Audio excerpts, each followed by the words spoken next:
Shalom saudara-saudari sekalian, marilah kita berdoa. Bapa dalam sorga, kami sangat bersyukur atas segala penyertaan-Mu bagi kehidupan kami hingga pada saat ini. Tuhan, kami akan mendengarkan firman-Mu. Berilah kepada hati dan pikiran kami damai-Mu di dalam menyambut firman-Mu. Ampuni kami Tuhan atas segala keberdosaan kami, dalam Putra-Mu Yesus Kristus kami berdoa. Amin. Firman Tuhan bagi kita pada saat ini tertulis dalam kitab Hakim-Hakim pasal 5 ayat 12. Beginilah bunyi firman Tuhan. Pada hari itu bernyanyilah Deborah dan Barak bin Abinoam demikian. Karena pahlawan-pahlawan di Israel siap berperang, karena bangsa itu menawarkan dirinya dengan sukarela, pujilah Tuhan. Dengarlah ya raja-raja, pasanglah telingamu ya pemuka-pemuka. Kalau aku mau bernyanyi bagi Tuhan, bermazmur bagi Tuhan Allah Israel. Tuhan, ketika Engkau bergerak dari Seir, ketika Engkau melangkah maju dari daerah Edom, bergoncanglah bumi, tirislah juga langit, juga awan tiris airnya. Gunung-gunung yakni Sinai bergoyang di hadapan Tuhan Allah Israel. Dalam zaman Samgar bin Anat, dalam zaman Yael, kapilah tidak ada lagi, dan orang-orang yang dalam perjalanan terpaksa menempuh jalan yang berbelit-belit. Penduduk pedusunan diam-diam saja di Israel, ya mereka diam-diam sampai Engkau bangkit, Deborah bangkit sebagai ibu di Israel. Ketika orang memilih Allah baru, maka terjadilah perang di pintu gerbang. Sesungguhnya perisai ataupun tombak tidak terlihat di antara 40.000 orang di Israel. Hatiku tertuju kepada para panglima Israel, kepada mereka yang menawarkan dirinya dengan sukarela di antara bangsa itu. Pujilah Tuhan. Kamu yang menunggang keledai betina putih, kamu yang duduk di atas permadani, kamu yang berjalan di jalan, ceritakanlah hal itu. Di tempat-tempat penimbangan air, menurut suara orang-orang yang berdendang, di sanalah orang menyanyikan perbuatan Tuhan yang adil, perbuatannya yang adil terhadap orang-orangnya di pedusunan di Israel. Pada waktu itu turunlah umat Tuhan ke pintu gerbang. Bangunlah, bangunlah Deborah, bangunlah, bangunlah, nyanyikanlah suatu nyanyian.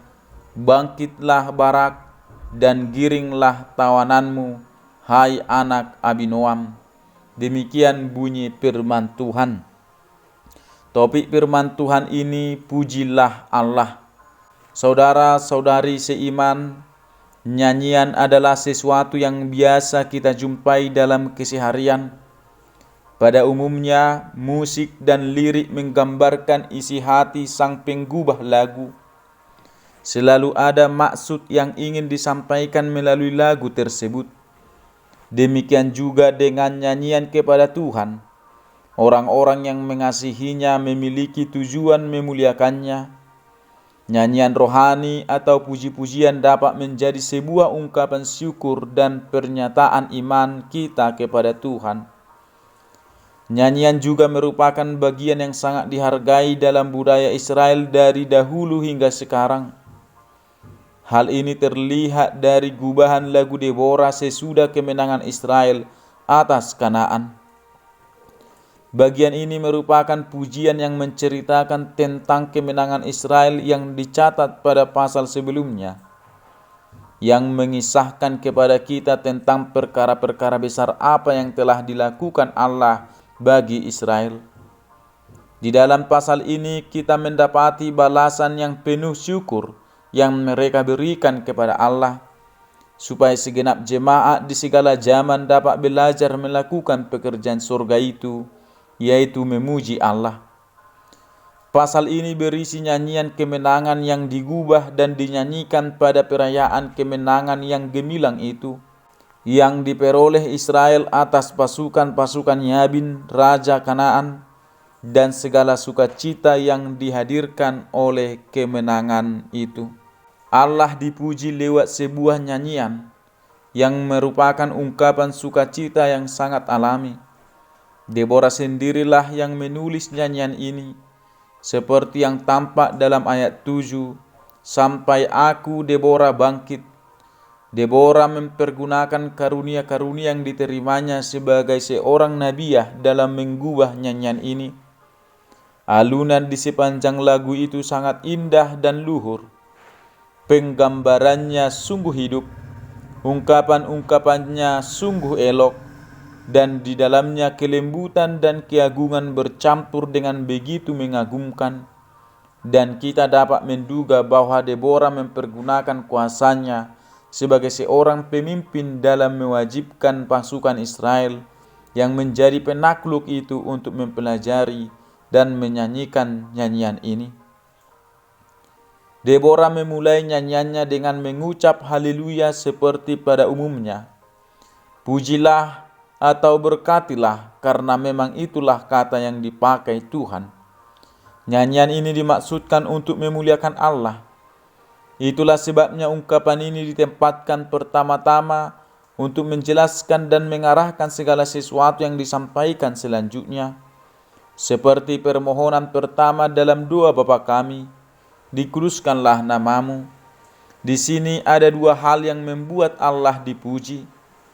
Yang pertama, pembalasan yang dilakukannya kepada seteru-seteru Israel untuk mengganjar para penindas Israel yang congkak dan kejam, dengan membalaskan ke dalam pangkuan mereka segala kejahatan yang telah mereka lakukan kepada umatnya. Tuhan dikenal sebagai Allah yang benar, dan Allah yang empunya pembalasan melalui penghakiman yang dijalankannya. Yang kedua, anugerahnya yang diberikannya kepada sahabat-sahabat Israel ketika mereka menawarkan diri dengan sukarela untuk ambil bagian di dalam peperangan ini. Allah harus menerima kemuliaan dari semua pekerjaan baik yang diperbuat kepada kita dalam segala waktu. Semakin dengan sukarela semua pekerjaan baik untuk dilakukan, semakin kita dapat melihat anugerah ilahi itu yang memberikan baik kemauan maupun pekerjaan. Karena dua hal inilah Deborah menetapkan hati untuk menuliskan nyanyian ini bagi kehormatan Allah yang kekal. Kalau aku mau bernyanyi bagi Tuhan, bagi Yahweh Allah yang kedaulatannya tak dapat ditentang dan yang kuasanya tak dapat dilawan, yaitu bagi Tuhan Allah Israel yang memerintah segala sesuatu demi kebaikan jemaat. Deborah memanggil para pembesar dunia yang duduk di atas tahta mereka untuk menyimak nyanyiannya dan memperhatikan siapa yang menjadi pokok nyanyiannya itu. Dengarlah ya raja-raja, pasanglah telingamu ya pemuka-pemuka. Deborah ingin mereka tahu bahwa sebesar dan setinggi apapun jabatan mereka, ada seorang raja di atas mereka semua. Berperkara dengannya adalah suatu kebodohan, dan tunduk kepadanya adalah kepentingan mereka. Dan bahwa kuda-kuda dan kereta-kereta adalah hal yang sia-sia untuk dijadikan jaminan keamanan. Deborah ingin mereka bergabung bersamanya untuk memuji Allah Israel, dan tidak lagi memuji dewa-dewa mereka yang palsu, seperti yang diperbuat Belshazzar. Ia memuji-muji dewa-dewa dari emas dan perak, tertulis dalam Daniel 5 ayat 4. Deborah bertutur kepada mereka seperti tutur sang pemazmur. Oleh sebab itu, hai raja-raja, bertindaklah bijaksana, beribadahlah kepada Tuhan dengan takut.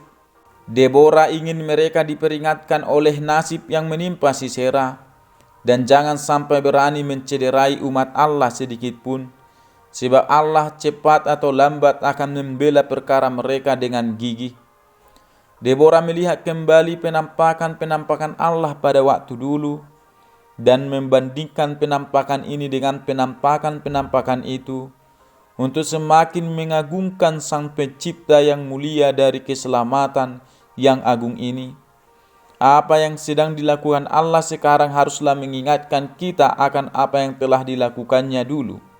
Sebab Dia tetap sama kemarin, hari ini dan selama-lamanya.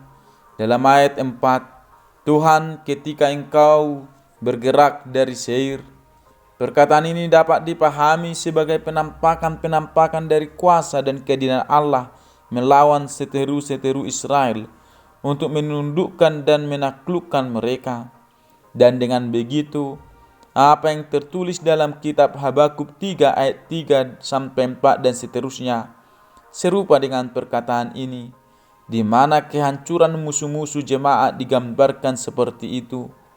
Ketika Allah memimpin umatnya Israel dari negeri Edom, Dia menundukkan Sihon dan Og di bawah kaki Israel dengan menghajar kedua raja itu dan pasukan-pasukan mereka dengan kengerian dan kedahsyatan yang begitu rupa hingga mereka tampak takut langit dan bumi akan runtuh menimpa mereka. Hati mereka gemetar seolah-olah seluruh dunia di sekeliling mereka gemetar. Atau perkataan ini hendak melukiskan penampakan-penampakan yang mulia dari keagungan ilahi dan dampak-dampak yang mencengangkan dari kuasa ilahi yang cukup untuk membuat bumi bergoncang, langit tiris seperti salju yang terpapar sinar matahari, dan gunung-gunung bergoyang. Yang dimaksudkan dari perkataan ini adalah penampakan-penampakan dari kemuliaan dan keagungan Allah kepada Israel ketika Dia memberikan hukumnya kepada mereka di Gunung Sinai. Pada waktu itu terjadi dalam arti yang sebenar-benarnya bahwa bergoncanglah bumi, tirislah langit, dan seterusnya. Hendaklah semua raja dan pemuka tahu bahwa inilah Allah yang dipuji Deborah, dan bukan dewa-dewa yang begitu hina dan tak berdaya yang mereka sembah. Taksiran bahasa Aram mengaitkan perkataan ini dengan peristiwa pemberian hukum Taurat. Tetapi alunan lagunya terdengar janggal pada kata-kata ini. Gunung-gunung bergoyang, Tabor, Hermon, dan Karmel saling berperkara. Yang satu berkata, biarlah keagungan ilahi diam di atasku. Sementara yang lain berkata, biarlah keagungan ilahi itu diam di atasku. Tetapi Allah membuat keagungannya diam di atas gunung Sinai, yang paling hina dan kecil dari semua gunung yang ada. Atau bisa saja maksudnya adalah bahwa gunung Sinai itu paling rendah nilainya karena tandus dan berbatu-batu. Dalam perikop ini, Deborah menggambarkan keadaan Israel yang sengsara di bawah penindasan Yabim, supaya besarnya kesusahan mereka dapat membuat keselamatan mereka tampak lebih gemilang dan penuh rahmat. Sejak zaman Sanggar yang berbuat sesuatu untuk melepaskan Israel dari orang Filistin, hingga zaman Yael, yaitu pada masa ini, ketika Yael sudah menjadi begitu terkemuka, negeri itu boleh dikatakan telah menjadi sunyi. Tidak ada perdagangan, oleh karena tidak ada tentara untuk melindungi pedagang yang menjalankan usahanya dari serangan musuh, dan karena tidak ada hakim untuk mencegah dan menghukum para pencuri dan perampok di antara mereka. Orang-orang yang jatuh miskin dan putus asa, yang merampok di jalan-jalan besar karena tidak punya pekerjaan, maka segala bentuk perdagangan tidak berjalan dan jalan-jalan besar menjadi sepi. Tidak ada rombongan pedagang yang lewat seperti sebelumnya. Tidak ada orang yang bepergian pada masa-masa ketika hukum dan pemerintahan masih berjalan sedikit banyak. Orang-orang dapat bepergian dengan aman di jalan-jalan besar, sementara para perampok terpaksa bersembunyi di jalan-jalan sempit.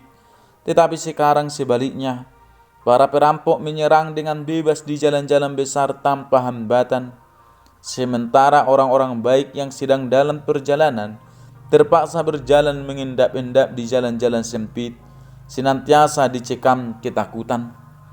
Tidak ada orang yang mengolah tanah, Lahan-lahan pasti dibiarkan tandus tanpa ada yang merawat ketika para penduduk pedusunan, yaitu para petani di desa, berhenti bekerja, meninggalkan rumah mereka yang terus-menerus didatangi dan dijarah para penyamun, dan terpaksa mencari tempat yang aman bagi mereka dan keluarga mereka di dalam kota-kota yang berkubu dan berpagar. Tidak ada penegakan keadilan. Perang berkecamuk di pintu-pintu gerbang di mana mereka bisa menjalankan peradilan. Dengan demikian, baru setelah keselamatan ini terwujud, umat Tuhan berani turun ke pintu gerbang. Serangan-serangan tanpa henti yang dilancarkan musuh menanggalkan martabat para hakim dan merampas kebaikan yang seharusnya didapatkan rakyat dari pemerintah mereka. Tidak ada kedamaian bagi orang yang keluar ataupun orang yang masuk. Pintu-pintu gerbang yang biasa mereka lewati diduduki oleh musuh. Bahkan tempat-tempat penimbahan air diganggu oleh para pemanah. Dengan menakut-nakuti para penimba air, mereka berhasil menimbulkan kejahatan yang teramat besar. Tidak ada senjata ataupun semangat untuk menolong diri orang Israel sendiri. Perisai ataupun tombak tidak terlihat di antara 40.000 orang. Entah mereka dilucuti oleh orang-orang yang menindas mereka, atau mereka sendiri telah mengabaikan ilmu berperang. Dengan demikian, meskipun mereka mempunyai tombak dan perisai, semuanya itu tidak terlihat, tetapi digeletakkan begitu saja dan dibiarkan berkarat, karena mereka tidak memiliki keterampilan ataupun kemauan untuk menggunakannya. Deborah menunjukkan dengan satu kata apa yang mendatangkan segenap kesengsaraan ini ke atas mereka. Mereka memilih Allah baru. Penyembahan berhala mereka lah yang menyurut murka Allah untuk menyerahkan mereka ke tangan musuh-musuh mereka. Seperti itu, Tuhan Allah mereka adalah satu Tuhan. Namun ini tidak memuaskan mereka. Mereka ingin mempunyai lebih banyak Allah, lagi dan lagi. Allah mereka adalah yang lanjut usianya, masih tetap sama, dan karena itu mereka bosan dengannya dan ingin memiliki Allah-Allah baru yang begitu mereka sukai, seperti anak-anak menyukai pakaian baru.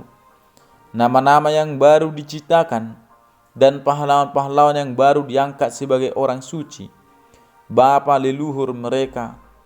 Ketika diperhadapkan kepada pilihan memilih Tuhan sebagai Allah mereka, namun mereka tidak mau setia pada pilihan itu.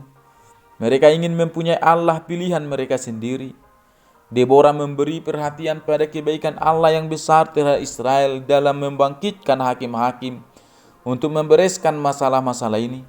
Pertama-tama dirinya sendiri, sampai dia Deborah bangkit untuk mengekang dan menghukum orang-orang yang meresahkan masyarakat dan melindungi para pedagang yang menjalankan usaha mereka, sehingga segala sesuatu berubah menjadi lebih baik dalam waktu singkat. Binatang-binatang pemangsa itu menarik diri ke tempat persembunyian mereka ketika memancar sinar terang yang membawa sukacita ini, dan manusia pun keluarlah ke pekerjaannya dan ke usahanya. Demikianlah Deborah menjadi seorang ibu di Israel, ibu pengasuh. Seperti itulah kasih sayang yang dirasakannya kepada rakyatnya. Dan seperti itulah kepedulian dan jeripayah yang diberikannya untuk kesejahteraan masyarakat. Di bawah Deborah ada pemimpin-pemimpin lain yang disebut sebagai para panglima Israel, yang seperti dirinya telah mengerjakan bagian mereka sebagai pemimpin untuk memperbaharui rakyat, dan kemudian seperti dirinya telah menawarkan diri dengan sukarela untuk ikut ambil bagian di dalam perang. Mereka tidak menuntut untuk dikecualikan, seperti yang berhak mereka dapatkan berdasarkan martabat dan jabatan mereka, ketika mereka beroleh kesempatan yang begitu baik untuk tampil demi kepentingan negeri mereka. Tak ayal lagi teladan para panglima Israel ini memengaruhi masyarakat untuk turut menawarkan diri dengan sukarela. Mengenai para panglima ini, Deborah berkata, "Hatiku tertuju kepada mereka." Artinya, aku sungguh mengasihi dan menghormati mereka. Mereka telah memenangkan hatiku untuk selama-lamanya. Aku tidak akan pernah melupakan mereka. Perhatikanlah orang-orang yang tidak mau menuntut hormat bagi diri mereka demi melayani Allah dan jemaatnya, layak menerima hormat berlipat ganda. Deborah memanggil orang-orang yang secara khusus turut menikmati keselamatan agung ini untuk mengucap syukur secara khusus kepada Allah karenanya. Hendaklah setiap orang mengumandangkan kebaikan Allah yang telah diterimanya pada kesempatan ini, ketika terjadi perubahan yang membahagiakan dalam keadaan masyarakat. Kamu yang menunggang keledai betina putih, yaitu kaum bangsawan dan orang-orang terhormat, kuda jarang dipergunakan di negeri itu, karena mungkin mereka mempunyai jenis keledai yang lebih baik daripada yang kita miliki. Lebih lanjut, orang-orang terhormat tampaknya dibedakan berdasarkan warna keledai yang mereka tunggangi. Dan karena keledai putih itu langka, maka nilainya lebih tinggi. Diberi perhatian tentang anak cucu Abdon yang mengendarai keledai jantan, yang menunjukkan bahwa mereka adalah orang-orang terhormat.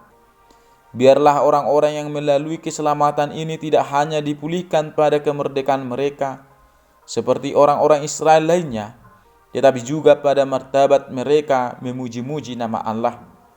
Biarlah orang-orang yang duduk dalam penghakiman menyadari kebaikan Allah dan mensyukuri sebagai rahmat yang besar, supaya mereka dapat duduk dengan aman di sana, dan supaya pedang keadilan tidak dirampas dari tangan mereka oleh pedang perang. Biarlah orang-orang yang berjalan di jalan dan yang tidak menjumpai seorang pun di sana yang membuat mereka takut, berbicara kepada diri mereka sendiri dalam renungan yang hikmat, dan kepada sesama pengguna jalan dalam perbincangan yang penuh kesalehan tentang kebaikan Allah dalam membersihkan jalanan dari para penyamun yang telah mendudukinya begitu lama. Biarlah orang-orang yang menimba air dengan tenang, dan yang sumur-sumurnya tidak dirampas dari mereka atau disumbat, dan juga yang tidak terancam bahaya akan ditangkap musuh ketika hendak menimba air. Biarlah di sana, di tempat mereka mendapati diri mereka jauh lebih aman dan nyaman daripada sebelumnya, mereka menyanyikan perbuatan Tuhan, bukan perbuatan Deborah ataupun Barak, melainkan perbuatan Tuhan, sambil memberi perhatian pada tangannya yang telah menciptakan damai di perbatasan-perbatasan mereka, dan yang telah membuat tudung di atas segala kemuliaan. Ini adalah perbuatan Tuhan. Kita cermatilah dalam perbuatan Allah ini. Keadilan ditegakkan atas seteru-seterunya yang berani melawan. Ini adalah perbuatan yang benar dari Tuhan. Lihatlah Dia yang membela perkara yang benar, dan yang duduk di atas tahta untuk mengadili dengan benar. Dan berilah kemuliaan kepadanya sebagai hakim atas seluruh bumi. Kebaikan ditunjukkan kepada umatnya yang gemetar, penduduk pedusunan yang paling rentan diserang musuh, yang paling menderita, dan yang paling terancam bahaya. Adalah kemuliaan Allah untuk melindungi orang-orang yang paling rentan diserang dan menolong orang-orang yang paling lemah. Marilah kita semua memberi perhatian pada kedamaian dan ketentraman masyarakat yang secara khusus telah kita nikmati, terutama penduduk pedusunan, dan memberi pujian bagi Allah karenanya. Saudara-saudari seiman, jelas juga dalam perikop ini, Deborah menggugah dirinya sendiri dan Barak untuk merayakan kemenangan ini dengan cara yang sehikmat-hikmatnya, bagi kemuliaan Allah dan kehormatan Israel, untuk membesarkan hati sahabat-sahabat mereka, dan untuk semakin mempermalukan seteru-seteru mereka. Deborah sebagai seorang nabiah harus melakukannya melalui sebuah nyanyian, dan untuk menggubah dan menyanyikannya, ia menyemangati dirinya sendiri. Bangunlah, bangunlah, dan lagi bangunlah, bangunlah. Ini memperlihatkan kesadarannya akan keutamaan serta kesukaran pekerjaan itu. Dalam melaksanakan pekerjaan itu, dibutuhkan jiwa yang penuh gairah dan semangat. Dan itu layak dituntut oleh pekerjaan ini. Segenap kekuatan dan kemampuan jiwa harus dicurahkan sebesar-besarnya dalam menyanyikan nyanyian itu. Dengan perkataan ini pula, Deborah mengungkapkan kesadarannya akan kekurangannya sendiri dan kecenderungannya untuk menjadi kendor dan kurang bersemangat dalam pekerjaan ini. Perhatikanlah, memuji Allah adalah pekerjaan yang harus kita kerjakan dengan terjaga, dan kita harus membangunkan diri kita untuk mengerjakannya. Barak sebagai seorang panglima harus melakukan pekerjaan itu dengan penuh kemenangan. Giringlah tawananmu, meskipun pasukan Sisera ditumpas habis di medan perang dan tidak diberi ampun, namun kita dapat menduga bahwa dalam upaya mengejar kemenangan, ketika perang itu dibawa masuk ke negeri musuh, banyak orang yang ditemukan tidak bersenjata, ditangkap lalu dijadikan tawanan perang. Deborah ingin agar para tawanan ini digiring dalam rantai di belakang Barak. Ketika Barak memasuki kotanya sendiri dengan disaksikan seluruh rakyat untuk menyemarakkan kemenangan yang diperolehnya, bukan berarti seolah-olah Barak senang menginjak-injak sesama manusia. Tetapi demikianlah ia harus memuliakan Allah dan memenuhi maksud luhur dari pemerintahannya, yakni dengan mengamati setiap orang yang congkak dan menundukkannya. Saudara-saudari sekalian, jelaslah bahwa pujian ini merupakan pernyataan bahwa Tuhan itu maha besar dan maha kuasa, sehingga layak dipuji, dimuliakan, dan ditinggikan. Pujian ini merupakan pengakuan bahwa hanya perbuatan tangannya lah yang memampukan Israel mengalahkan musuh. Pujian ini sekaligus menjadi pengingat bagi Israel. Ketika mengasihi Tuhan dan bergantung kepadanya, mereka pasti akan mengalahkan musuh yang mengancam. Nyanyian adalah juga bagian penting dalam kehidupan rohani kita. Alasannya, nyanyian kepada Tuhan mampu menolong kita mengarahkan perhatian kepadanya. Pujian dapat menolong kita untuk mengungkapkan rasa syukur ketika mengalami pertolongan Tuhan. Lewat lagu, kita bisa mengeluarkan perasaan tertekan dan kesedihan kita kepada Tuhan.